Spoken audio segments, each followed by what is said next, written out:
Nobody believes in you. You've lost again and again and again. The lights are cut off, but you're still looking at your dream, reviewing it every day, and say to yourself, it's not over until I win.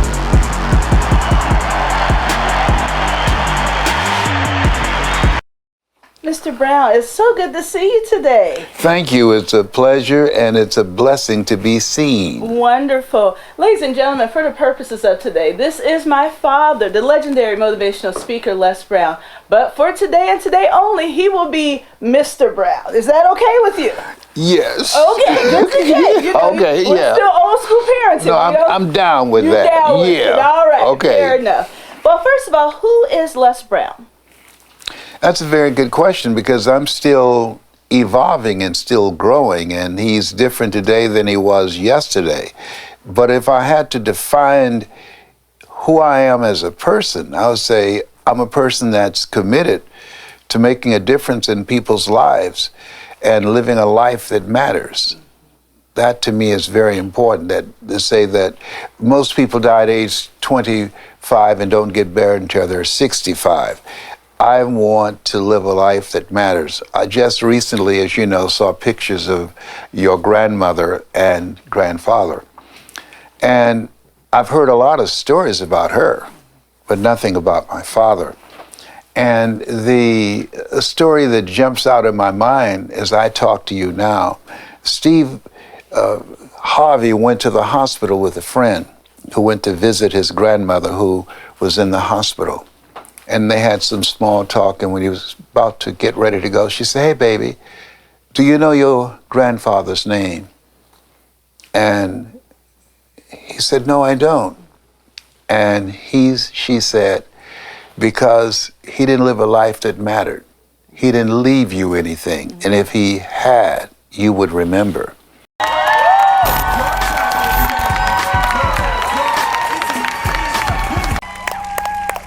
All right, and up next, got a chance to get to know this guy. You know his father, he's got the energy, the dynamic, and the wisdom. Give it up for Les Brown Jr.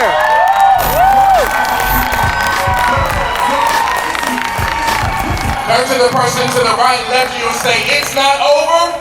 It's not over. Until you win. Turn to the person on the right and say, it's not over. Until you win. Yes, yes, it's your time. And in my breakout session, I'm going to teach you how to honor your greatness. But first, I've got to introduce on the Powerful Youth stage, the world's youngest motivational speaker, only 5 years old, my son. Give it up. Come to the stage for our Phoenix If you want anything fast enough to go and fight for it, to work day and night for it, to give up your time, your peace, and your sleep for it. If all that you dream and scheme is without it, and life seems useless and worthless without it, and if you gladly sweat for it and fret for it and plan for it, and lose all your terror of opposition for it, and if you simply go after that thing that you want, with all of your capacity, strength and sagacity, faith, hope, and confidence, and strength and tenacity.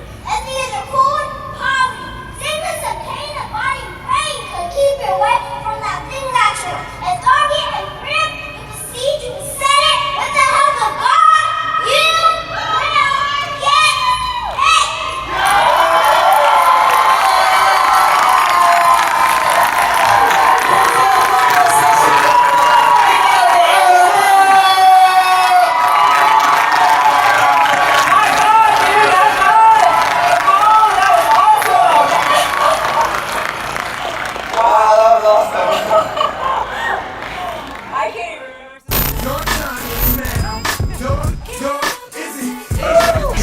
Hi, I'm Les Brown's baby boy. And I'm Mrs. Mamie Brown's baby boy. And we want to invite you to enroll in our free online course called Win the Stage Now. Absolutely. We're going to share with you some secrets. I mean, the things that you need that will allow you to have an audience on the edge of their seat, to create the committed listening, how to orchestrate an experience that will transform them individually and collectively. Win the stage now. Yes, and absolutely. Be Go ahead. prepared. I'm going to interview the world's greatest motivational speaker, recipient of the highest award from Toastmasters International and the highest award from the National Speakers Association, and he's the recipient of the Best Dads Award. Oh, thank you so much. But you left something out. Okay. I am a legend in my own mind.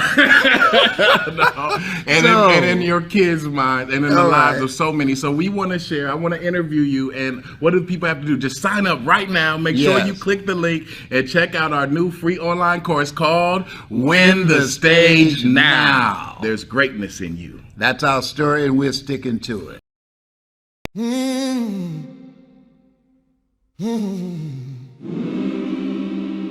Look at somebody on your left.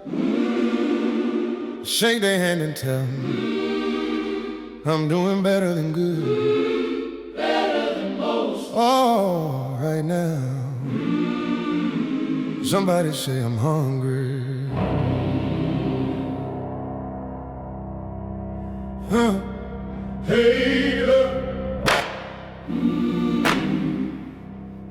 yeah. Hey, yeah.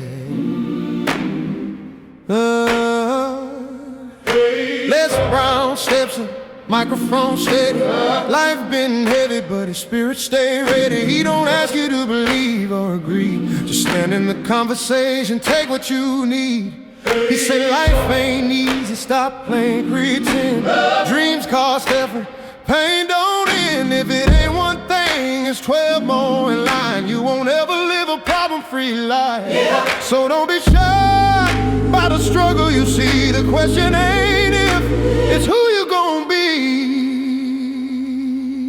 You gotta be hungry. Say it out loud. Hungry for better, don't blend in the crowd. You gotta be hungry. You can either live your dreams or live your fears. You have got to get to a point where you say, I'm sick and tired of living like this. There's got to be more. You gotta be hungry. Yeah, hungry for more. That's how you knock on destiny's door. That's when people go out and strike out on their dreams.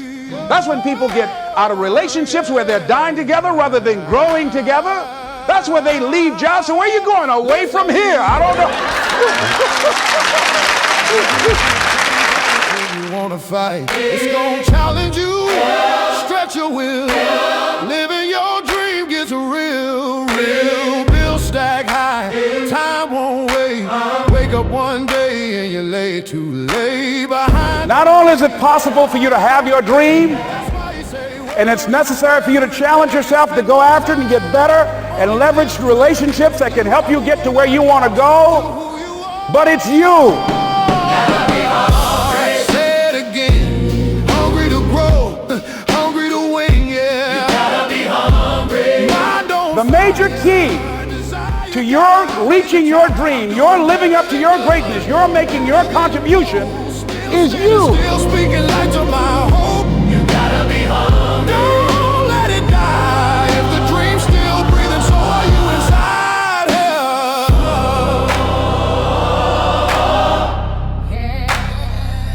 I believe that all of us are born unique, but most of us die copies. You got to find out what is it that turns you on, what resonates with you. One of the things that I realized and what allowed me to become successful as a speaker, the speaking industry has been hijacked by people who speak to sell, and it's okay to do that and make money. I speak to change lives because somebody spoke and changed my life, so this is my passion. Who you lean on when the weight gets real? Everybody close, don't wanna see you heal. Yeah, you gotta be hungry. Past the hard days, past friendly voices trying to water your faith. Yeah, you gotta be hungry. Don't shrink your view. If they don't believe it, it ain't meant for you. I'm doing better than good, better than most. Still choosing courage when fear getting close. You gotta be hungry. Stay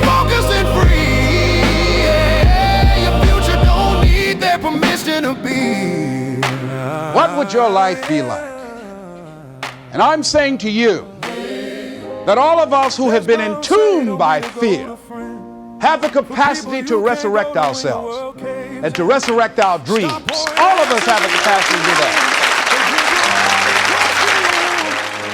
Then Ayanna Van Zandt spoke calm but strong. Said loving yourself first ain't ever wrong. Give to yourself till your cup overflow. Then pour from abundance, not wounds you don't show. Fill it up, overflow, let it run. Let it run. What people think about you and the possibilities for your dream is none of your business. That's their business.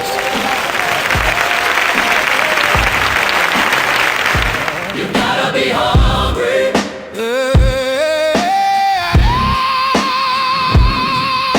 You gotta be hungry on the other side of hard. You have the power to do more than you can ever begin to imagine. Don't underestimate yourself. You don't know enough about yourself to become a cynic. And so you've got to challenge yourself to access that power that you have within you. You're more than a conqueror. Renewed when your cup runneth over. That's when the world gets you. Now, you've talked about evolution, and that's an interesting way of saying who is Les Brown. So you were in your 20s and your 30s a DJ, and then you moved on. Tell us who those people were. The first one, LB Triple P, Les Brown, your platter playing popper. There were none before me, and there will be none after me. Therefore, that makes me the one and only. Those were my pre-saved years. Pre-saved? Well, thank goodness we're now post-saved. Yes. And so I went from there to become a community activist in Columbus, Ohio. And then I was elected, as you are aware, to the Ohio legislature from the 29th House District. Passed 14 bills my first term. But a lot of people, I think, are fascinated with the fact that I was born in an abandoned building on a floor with my twin brother Wesley, your uncle, and we were foster kids, then adopted. And when I was in the 5th grade, I was identified as EMR, labeled educable mentally retarded, and put back from the 5th grade to the 4th grade and failed again in the 8th grade. But I had an interruption. You know, how people live their lives as a result of the story they believe about themselves. And as you know, Mr. Washington, who's my high school instructor, who said to me when people called me DT, the dumb twin, and I answered, he said, don't ever do that again. Someone's opinion of you does not have to become your reality. And that interrupted my thinking about myself, because how people live their lives is a result of the story they believe about themselves. He interrupted that story, and through our relationship, he dismantled the current belief system I had about myself and about life, and inspired me to live a life of adventure. Adventure. All right, tell me this, sir. Why is it so important for you to help people see greatness in them? Because someone helped me to do it. Mr. Washington helped me to see greatness in me. And your mother, your grandmother, Mrs. Mamie Brown, she gave me a reason for wanting to live a life that was driven by purpose and meaning and greatness, because I wanted to buy a home for her, to show her how much I appreciated her adopting us, raising 7 children that she did not give birth to. Nietzsche said, if you know the why for living, you can endure almost anyhow. I'm now training speakers, and one of the things I ask them, what is your why? Why are you doing this? When I started out, my why was, I'm going to take care of my mother. She'll never have to work again. I'm going to buy her a home. And when the tough times come, and they came, think it not strange that you face the fiery furnaces of this world. You will, not you might, you will have tribulations. The reason that I embrace the determination to become a no matter what person, because I was focused on being able to do something that gave my life purpose and meaning, and being able to provide for myself, my family, and for my mother. And when you have a compelling reason to do something, you're going to run into some walls, but you have the power and the determination and the hunger to snatch victory from the jaws of defeat. That is pretty interesting. Now, you talked about, even though you had reason, you had drive, you've also said if you know your why, then nothing else really matters. But tell me, how did you handle disappointment? You know, I never did. You never handled disappointment? No. Okay. I always focused on where I was going. Keep thine eyes single. If you focus on the doors that are closed to you, on the rejections, on the setbacks, that will take your power away. Whenever something happened, I just saw it as a bump in the road. It was a staircase. It was a Red Sea that I was going to cross, and I kept that in my vision, not the things that were happening to me, because whatever you focus on the longest becomes the strongest. I hear people complaining about what's going on right now. And a good friend of mine, Joe Madison, died this morning. He called himself the Black Eagle, a radio personality out of Washington, D.C. And he would give an editorial and talk about things that were taking place in our community. And he would ask a key question: what are you going to do about it? Things happened to me. And my mindset was, what are you going to do about this? Nobody's concerned about what happened to you. People stand around complaining about what's going on, racism, discrimination, setbacks. All those things are part of life. What are you going to do about it? That in this thing called life, Viktor Frankl calls it unavoidable suffering. And there's a quote I heard once I loved, said, in life you will always be faced with a series of God-ordained opportunities, brilliantly disguised as problems and challenges. What are you going to do about it? Let me ask you this. There's criticism of your work. There's criticism of the idea that, oh, you can't be happy all the time. It's impossible. You're Les Brown. You've mastered quotes. You've talked to people that made you feel good. You make other people feel good. But it still has to be more. Other than that, everyone would do what you're doing. Everyone would live their dreams. Everyone would be happy, as you know. How do you respond to the criticism of your work? If someone's saying, listen, I say, don't focus on happiness. Happiness is happenstance. It's dependent upon conditions. My work is focused on peace, harmony, and joy. I'll keep thee in perfect peace whose mind is stayed on thee. Having harmony with myself, a sense of spirituality, with my family, with my friends, and the work that I'm called to do, and joy. And joy, it doesn't mean that things are always on good terms in your life. But joy, when you have joy, it's not dependent upon external circumstances. It's about living your life from the inside out. Life be lifing. And don't go around complaining. 80% don't care. And 20% glad it's you. And so I have joy. How do you do that? It's that joy that passeth all human understanding. My joy comes out of faith. It might not make sense, but it makes faith. And that's where I anchor myself. And that's how I focus. Well, thank you for that. That gives a lot of clarity. Now, over your career, you've done a ton of speeches. You've prepared yourself. You study. Tell us about how you prepared to do your speeches for various companies. How did you prepare yourself throughout the years to become the speaker and the communicator that you are today? I had a strategy because of Mike Williams, as you know, who's been my mentor all these years, who wrote the book, The Road to Your Best Stuff, of what out of 3,000 speakers of the National Speakers Association, what could I do that will make me stand out? The speaking industry, even to this day, is governed by the philosophy of the Dale Carnegie course, which is a very good course. And they teach them what you're going to teach them, and then teach them what you told them. That goes opposite of how I train speakers now. I train speakers to say, never let what you want to say get in the way of what your client wants to hear. And all thy getting, get understanding. Find out what are they looking for and speak to that agenda. Don't come in with some memorized script. If information could change people, everybody would be rich and skinny. And you can Google the information. So what I did that made me stand out, one, I had a heart-centered story. stories are very important. They stay with people. They expand the mind and touch the heart. And I created an experience. Oliver Wendell Holmes said that once a man or woman's mind has been expanded with an idea, concept, or experience, it can never be satisfied to going back to where it was.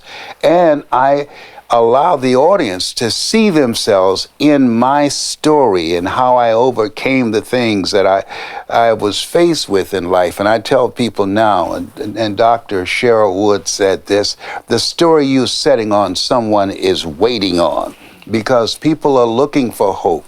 People looking for ways in which, in this world of artificial intelligence, that they can reinvent themselves and align themselves in something that's them, that allows them to live their authentic life. And so by standing out, putting in the work, having a greater impact and having a compelling message that people know me for. You got to be hungry, Dr. King. I have a dream. Barack Obama, the audacity of hope. You have to have a compelling message that people can identify with, because when you speak, people are asking 3 questions. Here, y'all, I got something really special. Really, really special. Y'all weren't looking for this, and y'all weren't ready for this. But I got someone very, very special that I'm bringing to the stage. Baby, he's only 12 years old. Let's start there. So y'all stand to your feet so y'all can welcome this baby so he can feel this love. Go on, stand to your feet. This is a baby I said. All right, thank you. Stand to your feet so this child feels the love, because he is a legacy. Understood? Give it up for Les Brown's grandson.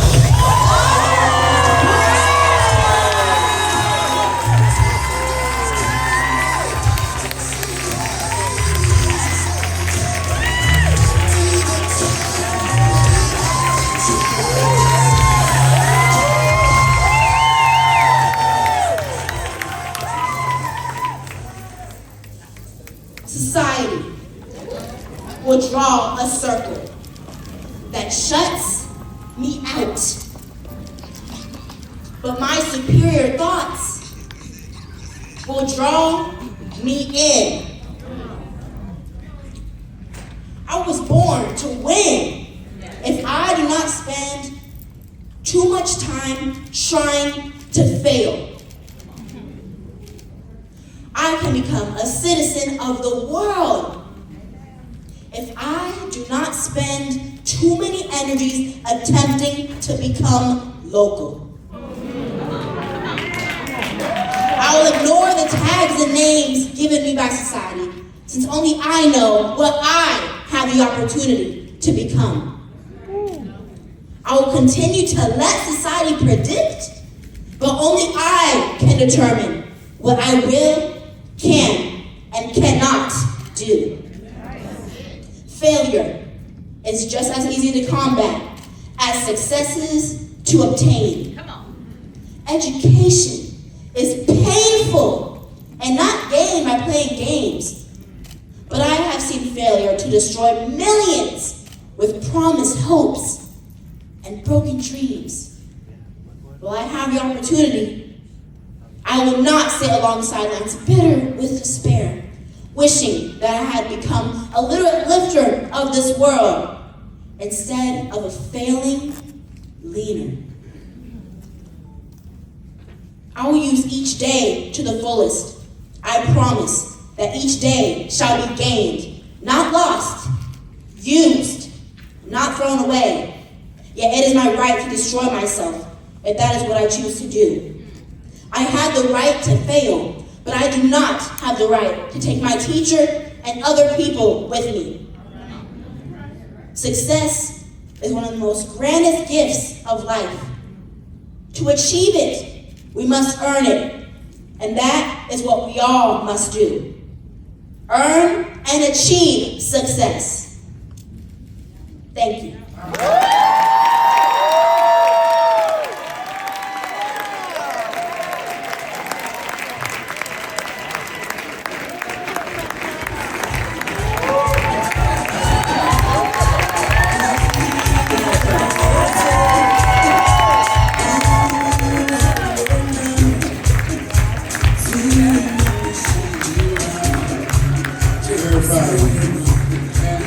his father? John Leslie? Where's my son John Leslie? He's a very good. Give him a round of applause.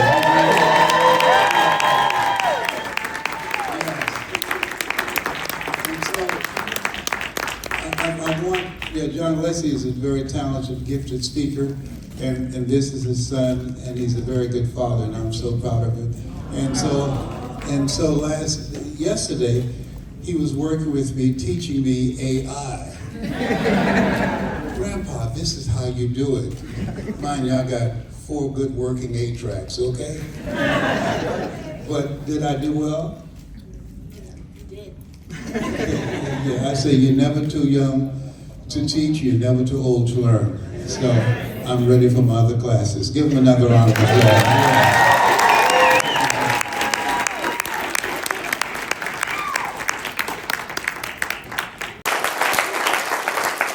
And like Frank said, I believe that there's another calling. There's something else that I'm supposed to do. That's why I talk about what my products do and my training, and what my goal is to train people on is how to speak to the mind, the heart, and the spirit. And so let's go through this. Let me share this with you. Let's go through the next slide, please. Let us say together, get out of your head and into your greatness. Next, please. Yes. I'm going to run through these real quick. Let's go. You have greatness within you. You have the ability to do more than you can ever begin to imagine. Next one. My living legacy, ladies and gentlemen, one of the goals that I'm doing and I'm looking for support is to train 100,000 voices of hope outside of politics and outside of religion, both of which I believe polarize and divide people. Ordinary people, teaching them how to stand in their story and how to become a strategic, experiential storyteller. They're people that are waiting to hear your voice, and that when you speak to them, they're going to hear you. When you speak, you'll be able to transform their minds. You'll be able to create a thirst within them to expand their skill set, so that they'll be able to create and craft a life that they feel good about in this global economy, and encourage them to create collaborative, achievement-driven relationships. And I believe that we can transform the planet with that. Let's go to the next. What is your story? The way we live our lives is a result of the story that we believe about ourselves. Mr. Washington was an interrupter. That's what you are as a speaker, as a trainer. And I'll never forget this man. I came in his room. He said, young man, go to the board and work this problem out for me. I said, oh, I can't do that, sir. He said, why not? I'm not one of your students. Look at me. Yes, sir. Go to the board and work the problem out anyhow. I can't, sir. The other students started laughing. He's DT. He's Leslie. His brother is Wesley. He said, what's DT? He's the dumb twin. And as they erupted in laughter, he came from behind his desk when I looked at him and said, I am, sir. He said, don't you ever say that again. Someone's opinion of you does not have to become your reality. That was an interruption in my life. He interrupted my script. He looked at me with the eyes of Goethe, who said, look at a man the way that he is, he only becomes worse. But look at him as if he were what he could be, then he becomes what he should be. And so we developed a relationship. Let us say together, interruption. Distract. What we do as speakers, and this is how I train speakers, write this down. 3 things that we do. Number 1, distract, dispute, and inspire.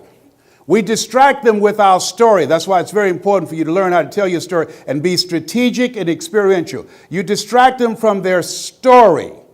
Psychologists call this self-explanatory style. He said, young man, someone's opinion of you does not have to become your reality. My mother said, sticks and stones can break your bones, but words will never hurt you. How many of you know words can hurt you?